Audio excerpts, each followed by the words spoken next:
que es importante, pues sí, llamarla área de conocimiento y área de investigación, porque, por lo siguiente. Bueno, en este libro, que es el que publica Historia de la Filosofía en México, inicia él, iniciando la cátedra, no hay más elementos, iniciando la cátedra, se pregunta si realmente hubo o no filosofía entre los pueblos que habitaron el continente antes de la llegada de los españoles. Plantea la duda, no da una respuesta favorable, tampoco lo niega del todo, pero no tiene nada más que decir por el momento. Él mismo, yo me atreveré, este es un juicio de valor mío, él mismo expresa de una serie de prejuicios que los manifiesta y que, bueno, es ya nuestra labor en la época actual hacer esta interpretación y esta valoración, pues al no darle valor o no fijarse de otra manera en los pueblos indígenas, los califica, los caracteriza de egipticismo, una manera en cierto sentido despectivo, porque pues nada más están allí como piedras, sin mayor movimiento, que no se incorporan a la idea de nación y de ser una fuerza dinámica, etcétera, etcétera, etcétera, ¿no? Expresa Ramos, me parece, de uno de los prejuicios que se han venido cultivando desde la época colonial. Como de igual manera, la idea general de la época colonial, pues es esa, ¿no? De que, pues estuvimos toda la población durante 300 siglos estuvo sujeta, estuvo supeditada a todo lo que había y mandaban decir los reyes y los virreyes, etcétera. Bueno, ante esa no afirmación, no negación, pero también ninguna afirmación, y aquí pasó, digamos, ya de alguna manera al segundo punto, el planteamiento de una filosofía náhuatl, en los términos de que, bueno, Ramos abre la cátedra hacia 1943, publica su libro en 1943, y 13 años después es que aparece la filosofía náhuatl estudiada en sus fuentes de Miguel León Portilla. Bien, aquí entramos a otro aspecto bastante importante y cómo desde la academia, con este aspecto de la historia de las ideas, de esta perspectiva historicista del pensamiento en términos generales o del pensamiento filosófico también en particular, se empieza a tener como objeto de estudios los documentos. Hay que ver los documentos. Bien, en este sentido, tanto la historia de las ideas en términos generales, que se empezó a hacer seminarios, se empezaron a hacer trabajos, se empiezan a redescubrir una serie de textos y una serie de documentos, pues donde se da una mayor evidencia de qué es lo que se pensaba, qué es lo que se decía, pues desde el siglo XVI, por decirlo menos, ¿no?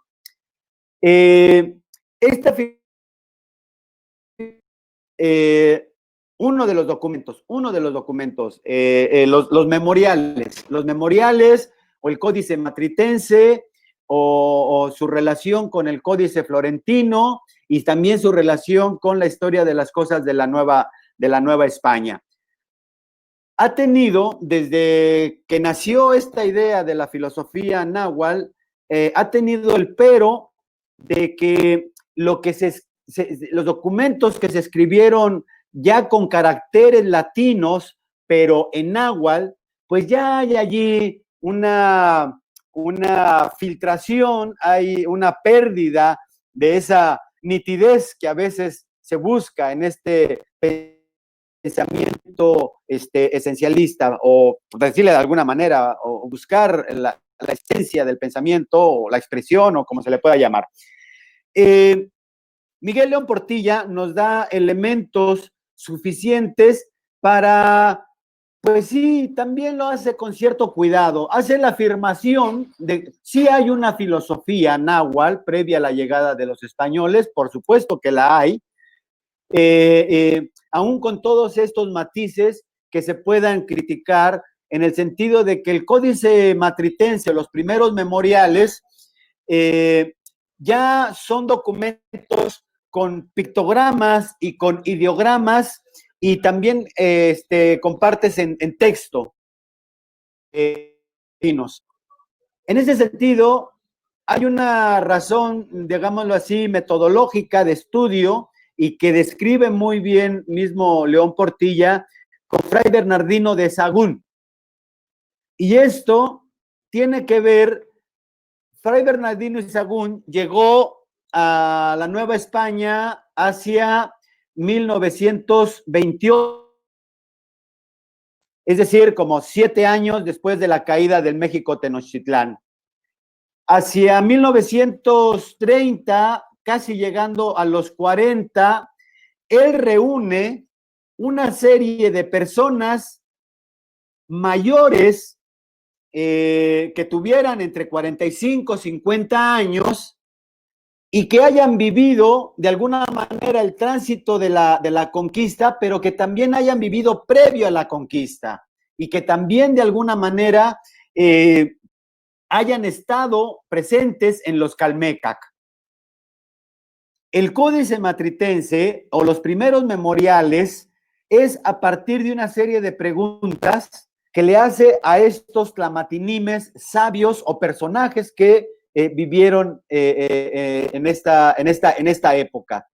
Y los deja, vamos a llamarle libremente, de que respondan y relaten. Se tiene como producto los primeros memoriales, o también el códice matritense. Años después, vuelve a hacer algo similar, pero ya esto lo hace en Tepepulco, por la parte norte de Hidalgo. Posteriormente, vuelve a hacer lo mismo y con otras personas. Lo hace en Tlatelolco. Y ya de igual manera, allí ya hay una variante, porque están los pictogramas y además está un texto en español del siglo XVI. Pero de las cosas que se llega a dar cuenta Fray Bernardino de Sahagún es al hacer el cotejo, es decir, personas en distintos momentos, en distintos lugares, con las mismas preguntas, que en su expresión hay cosas similares. De allí que, bueno, llegar a la esencia del pensamiento náhuatl, bueno, eso de entrada lo desechamos, pero sí tenemos elementos para tener una aproximación, mayor o menor según circunstancias. Ya lo que es la historia de las cosas de la Nueva España es la reescritura que hace ya en su versión en español Fray Bernardino de Sahagún. A manera de paréntesis, muy rápidamente, hay un texto por allí de Luis Villoro, en el sentido de que hace un análisis entre Fray Bernardino de Sahagún y Bartolomé de las Casas y otro autor, no recuerdo ahorita su nombre, pero se plantea la pregunta de quién tuvo un mayor abismamiento, un mayor avisoramiento hacia la otredad que significaba la cultura náhuatl. Y pues contundentemente dice, ese fue Sahagún. O sea, Sahagún llegó a tal grado de que él entró en crisis por todo su background occidental, teológico, etcétera, ¿no? Y que también él tuvo en determinado momento que poner pues algún cinturón de seguridad o algo similar, ¿no? Esto independientemente de que también desde España le habían ya sugerido recoger todos los materiales por el supuesto peligro que implicaba de que los pueblos indígenas pudieran tener como motivo el rebelarse. Bien, entonces estamos hablando ya un aspecto en el ámbito, digámoslo así, académico del estudio del pensamiento náhuatl, el pensamiento filosófico náhuatl. Y pues bueno, tanto la introducción principalmente y un poco para incursionar, moviéndonos en este espacio académico, me parece de lo más ejemplar la introducción de Miguel León Portilla en el sentido, y esto tiene también varias consecuencias, en el sentido de que nos plantea lo que denominaríamos un estado de la cuestión, ¿no? Y se agarra prácticamente desde el siglo XVIII para cuestionarse quiénes han hecho estudios o han hecho trabajos sobre el pensamiento náhuatl previo a la llegada de los españoles, ¿no? Evidentemente, uno de los primeros que sale allí a la mano, pues es Francisco Javier Clavijero, sale este autor que ya mencionó Raúl, del siglo XIX, en el México a través de los siglos, y sale también los trabajos de Ángel María Garibay, salen los trabajos de Alfonso Caso, y salen también algunas otras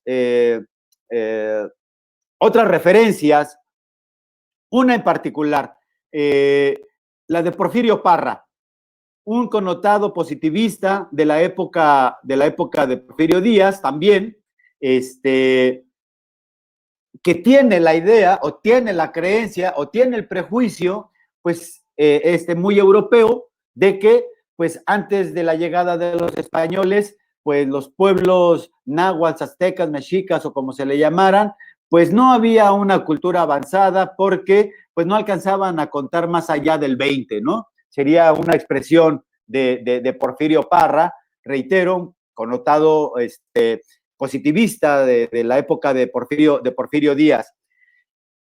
No nos pudiera extrañar que de igual manera Samuel Ramos, con esta historia de nuestros prejuicios, también dijera o no afirmara de manera categórica que hubiera pensamiento o no. Esa sería, digámoslo así, un primer apartado. El otro hace mucho énfasis en el estudio de sus fuentes, es decir, nada de especulaciones, vámonos a los documentos, vámonos a los archivos, los estudiemos y a partir de ahí veamos si hay o no hay. Y este es el otro apartado de su introducción de la filosofía náhuatl. ¿Cuáles son esas fuentes? El Códice Matritense, el Códice Florentino. Hay que estarlo estudiando conjuntamente con la historia de las cosas de la Nueva España, ¿no? Están los Huehuetlatoli, que son varios.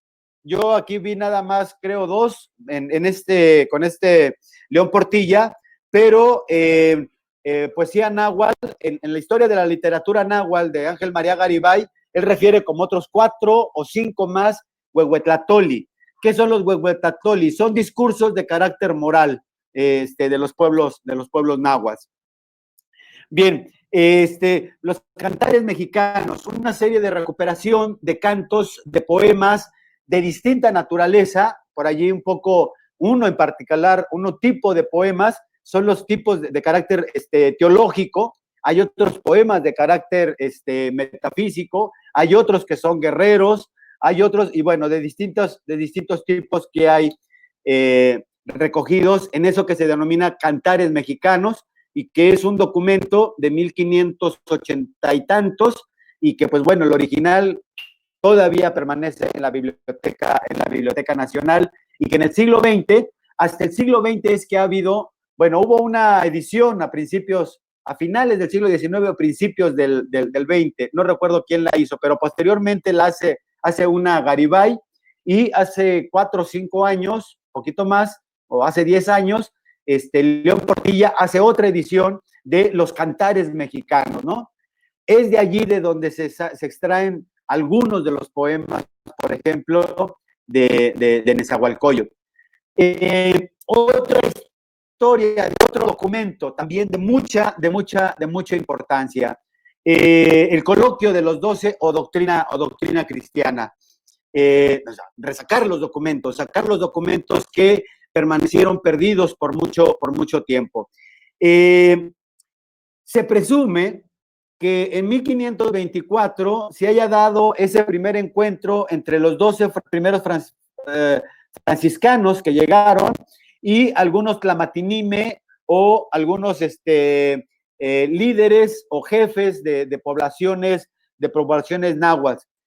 De acuerdo a ese encuentro, varias personas también se presume que hayan tomado nota de qué fue lo que se dijeron los unos a los otros.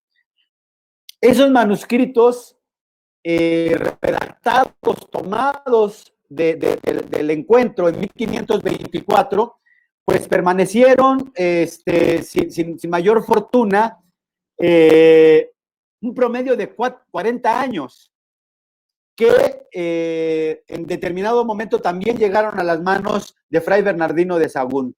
Fray Bernardino de Sahagún es entonces, con base en esos manuscritos, que escribe el Coloquio de los 12 en 1560 y tantos, ¿no?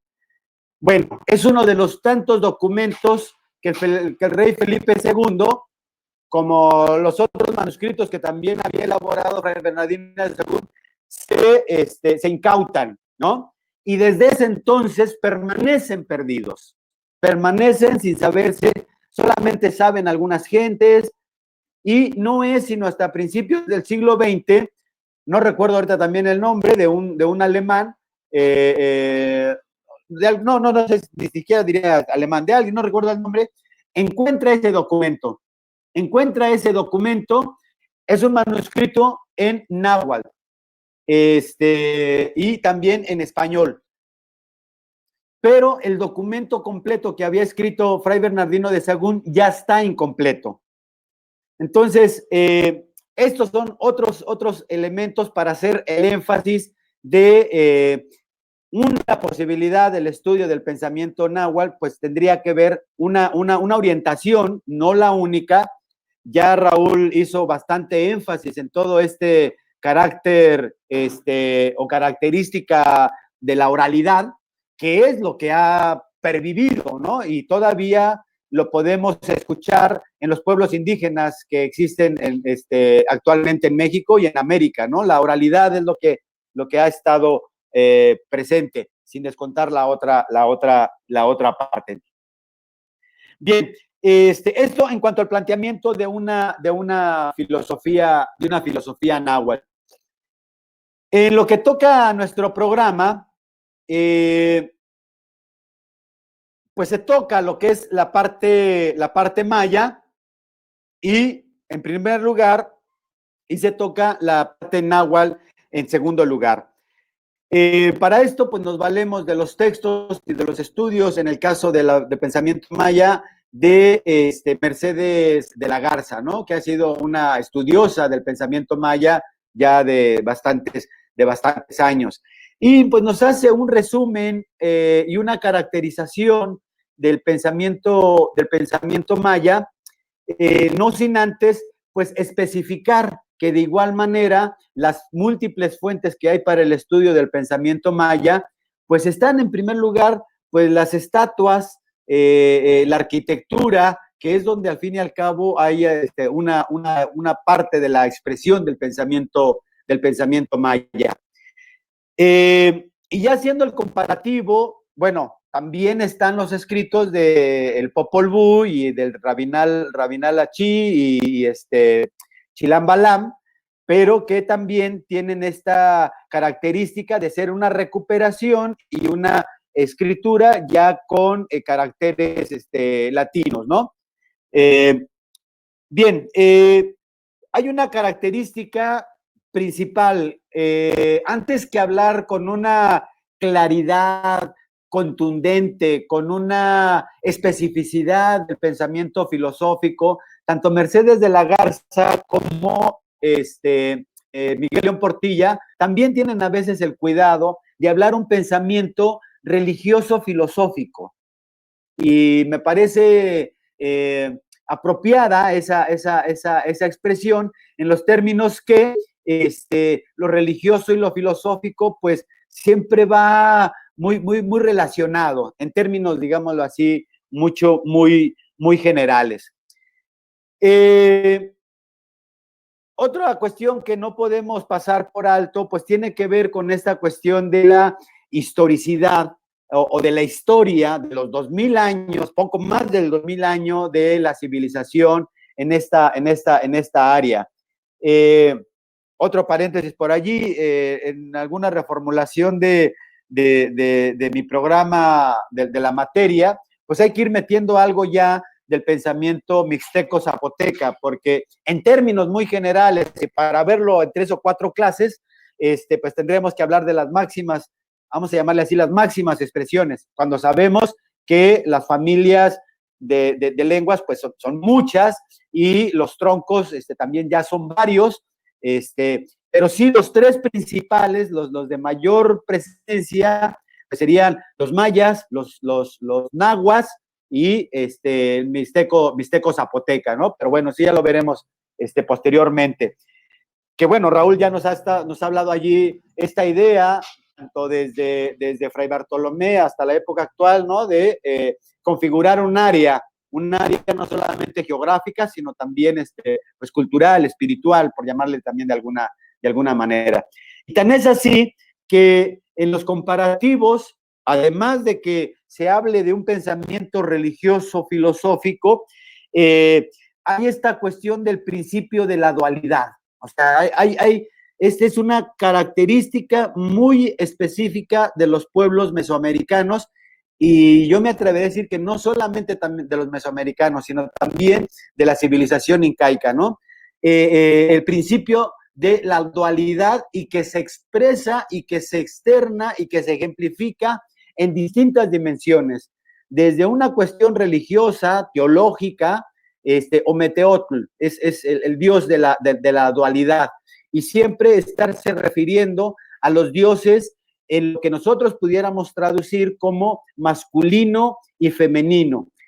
Eso está presente con sus respectivos nombres en los mayas y eso está presente en los náhuatl. Es una característica que los unifica. El lapso histórico, muy breve y muy rápidamente, pues esta cuestión de que el área de los mayas, la época clásica, Palenque, Bonampak, Tikal, vamos a hablar del máximo florecimiento de la cultura, por ahí del siglo IX, del siglo X, al mismo tiempo que se está gestando el florecimiento de la cultura tolteca al norte de la Ciudad de México, en Tula Hidalgo. De allí que veamos, también habría que ver algunas diferencias con los mayas de la península. Esos ya florecen poco después, de manera tal que Kukulcán, que hasta donde tengo conocimiento, y si estoy equivocado, por favor, corríjanme, una representación de Kukulcán no la hay en esta área selvática, pero sí la hay y muy latente y muy presente en la área de Yucatán. Estamos hablando ya entonces de una influencia de los toltecas con los mayas de la península yucateca. Hasta allí el corte histórico. Bueno, y las generalidades del pensamiento náhuatl y maya, ¿por qué es importante hablar de este periodo, de lo que hubo en el siglo IX, X, acá en la parte selvática, y lo que hubo allá, y luego lo que hubo posteriormente en la península yucateca, y evidentemente el desarrollo de los mexicas? Bueno, los mexicas se hicieron imperio. Desde la fundación de México Tenochtitlan en 1320 y tantos, y de allí el desarrollo del imperio y la conquista, pues, de buena parte de lo que hoy denominamos Mesoamérica, siempre con sus excepciones, ¿no? Creo que todavía está por ahí el dato de que no lograron someter a los chiapanecas por acá en el sur, y bueno, allá en el occidente, a los purépechas, también no lo lograron someter. Brevario cultural, en Michoacán se comen las corundas y se cuece el maíz con cal. Según una idea por allí, una noticia, era porque los nahuas rodearon todo el imperio purépecha y no dejaban salir a los purépechas al mar, razón por la cual sustituyeron la sal por otro elemento, ¿no? Según. Pero bueno, hasta allí cerramos esa parte.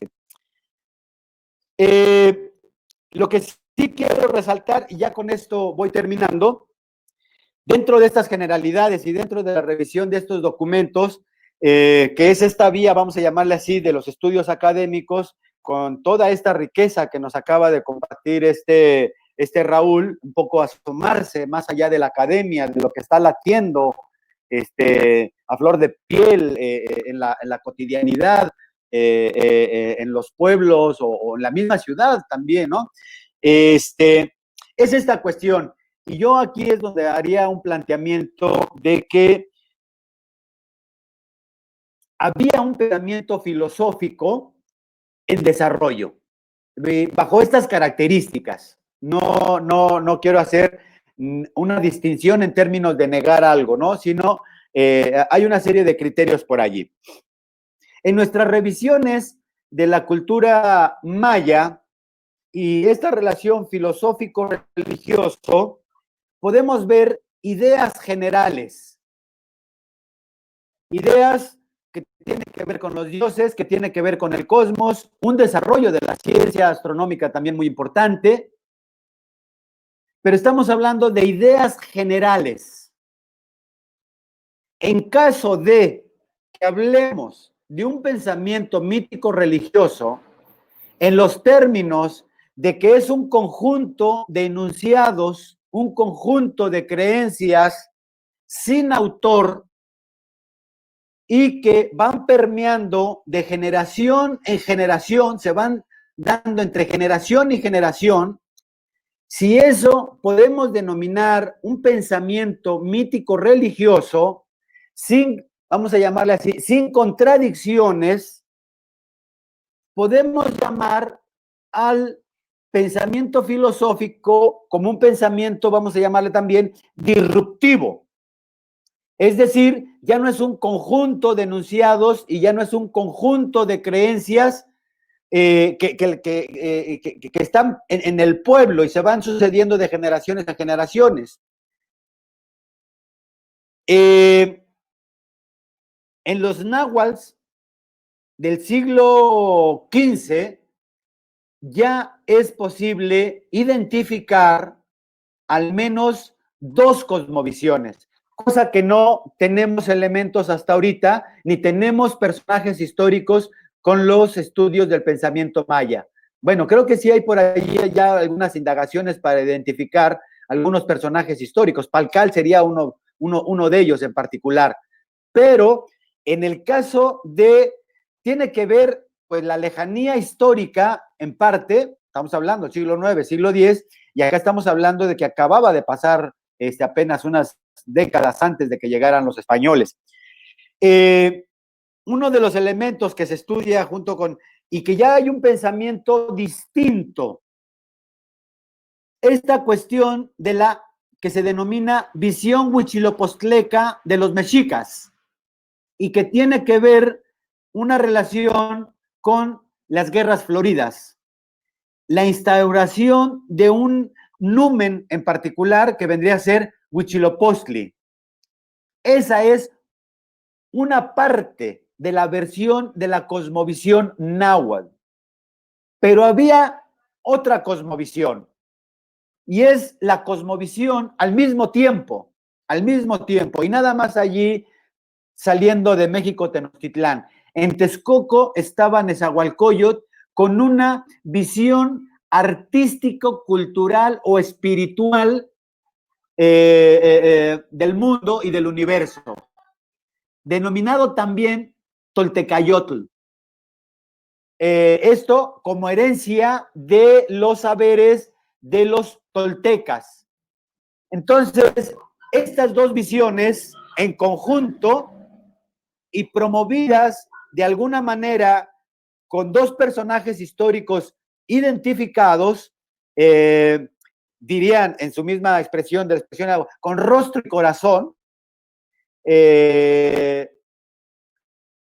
Tlacaelel por un lado y Nezahualcóyotl por otro lado. Eso ya no estamos hablando de un conjunto de creencias que se van dando de generaciones en generaciones y donde no hay autor, no hay personaje histórico. Ese sería un primer elemento. Y es un elemento que no se encuentra por la distancia histórica con lo que se ha hecho con los estudios mayas, o hasta donde yo tengo conocimiento. Pero hay otro documento que nos revela algo más y que tiene que ver con este pensamiento disruptivo. Se llama el poema de Flor y Canto. Es un poema en donde se reúnen, se presume que haya pasado por allí en 1490, se reúnen varios señores de distintos reinos a preguntarse sobre lo que es Inxóchitl-Incuicatl. Y tenemos allí al menos 4 o 5 definiciones distintas. Es decir, ya no estamos hablando de un conjunto de creencias, de un conjunto de enunciados que nos refieran el universo y que se van dando de generación en generación. Ya hay una identificación de personajes históricos, hay cosmovisiones distintas, el desarrollo de la espiritualidad, en el caso de Nezahualcóyotl, es bastante particular. Y esta idea, pues que tiene más, sí, también tiene su versión espiritual, pero también con un elemento guerrero, ¿no? Y de los sacrificios, aspectos en los que Nezahualcóyotl no estaba de acuerdo, pero que en ese momento, tanto Tlacaelel como Nezahualcóyotl, pues tenían buenas relaciones, y pues bueno, cada quien hacía lo suyo en su respectivo espacio, ¿no? México Tenochtitlán Tlacaelel y como consejero de todos los emperadores, y Nezahualcóyotl como rey de Texcoco, ¿no? Pero este segundo referente que viene reunido en los cantares mexicanos es lo que también me parece a mí de mucho valor y me hace pensar a mí si, dadas estas condiciones, habláramos de un pensamiento mítico religioso como un conjunto de enunciados que nos refieren sobre el mundo o nos interpretan el mundo o el universo y así en su conjunto sin identificar algún autor y se van dando en bloques de generación en generación y si pudiéramos identificar o definir el pensamiento filosófico, donde ya hay un pensamiento disruptivo, pero también ya hay autoría de alguna manera de algún personaje histórico y que se plantea aún más una idea distinta. ¿Qué es para ti Inxóchitl-Incuicatl? Para mí es el motivo para disfrutar la vida, nos dice alguno de los autores, que ahorita no lo tengo aquí a la mano, pero de igual manera en algún momento pudiéramos compartirlo. ¿Y qué es para ti Inxóchitl-Incuicatl? Pues para mí es pues la incertidumbre, no sé qué es lo que nos vaya a suceder, no sé qué es lo que vaya a pasar, y finalmente quien invita termina diciendo, bueno, Inxóchitl-Incuicatl, pues yo puedo ir diciendo, ya después de dar distintas definiciones, es un buen motivo para poder establecer la conversación y la amistad, ¿no? Sería con lo que termina ese poema de Inxóchitl-Incuicatl. Pues esto sería prácticamente lo que yo tendría que plantear, esto con las diferencias del pensamiento maya y del pensamiento náhuatl, el estudio en parte de los signos que nos apelan, ¿no? Cada vez que vayamos a algunas ruinas o que nos encontremos con estos glifos, nos llaman, qué significa, qué es lo que hay detrás de todo esto, siendo esto, reitero una vez más, una vía, porque la otra vía muy amplia, pues es la de la oralidad.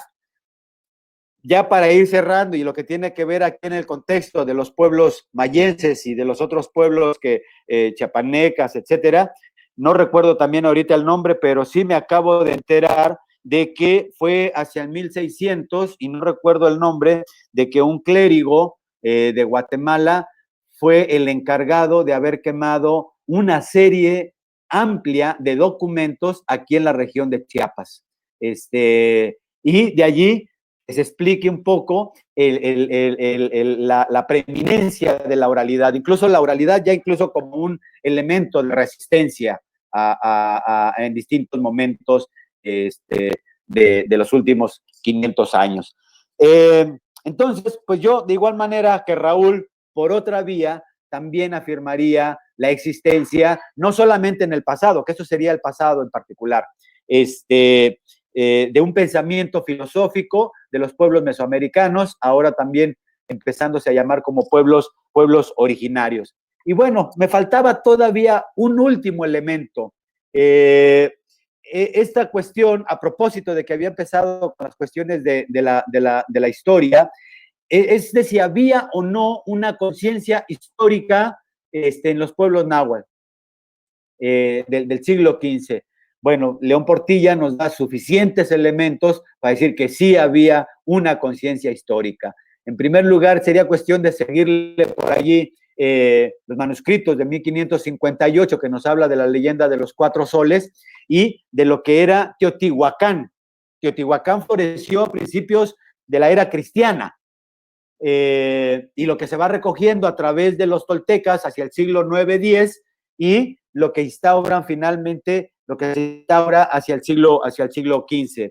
Y tan hay conciencia histórica que Tlacalel pues ya también hizo un ejercicio de poder, nada innovador, lo vamos a ver en distintos momentos de la historia, en distintos pueblos, que se trata de quemar el pasado del pueblo sometido.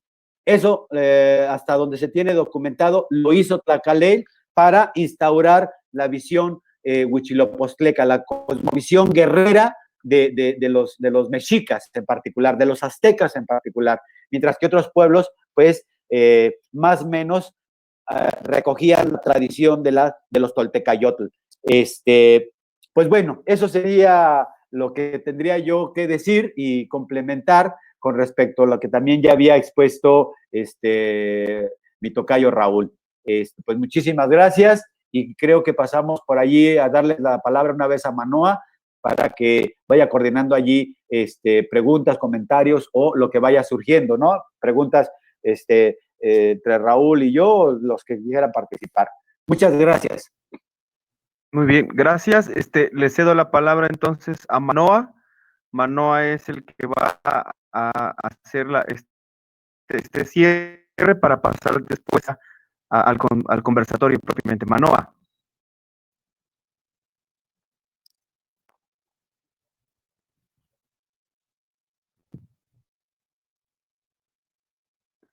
Creo que Manoa no está aquí. No sé. Manoa. Ya se durmió. Ya se durmió. Estaba hace un momento. A ver, déjame ver, es que tengo